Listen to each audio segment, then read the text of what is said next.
faly tena faly satria isokatra amin'izay indray ny MPS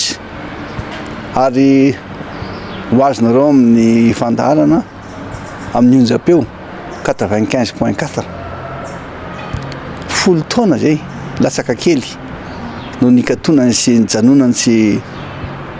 namoaka zany fandaharana zany intsony amin'ity andro ny asaramanitra eny amin'ny 20 Jiona 2022 teny efa dia indro fa isokatra indray ny MPS ny teniko voalohany indrindra dia misaotra an'Andriamanitra satria nitahy atsika sy niomba atsika izy ke dia nateo ara netraketraka sy ny sakatsakana maro samihafa ny marina foana ary dia sokatra somatsara izy nahazo rariny tao amin'ny fitsarana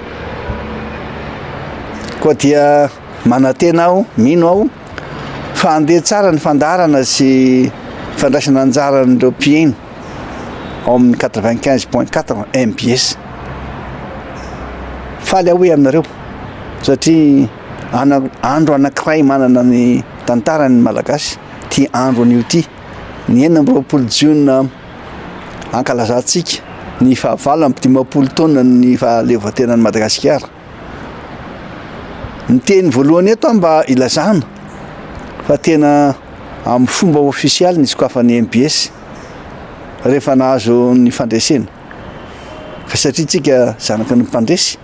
dia andresy mandrakariva ka dia matokeo ianareo mino fotsiny ihany aza matavatra fa na inona mijoro mandrakariva satria momba antsika Andriamanitra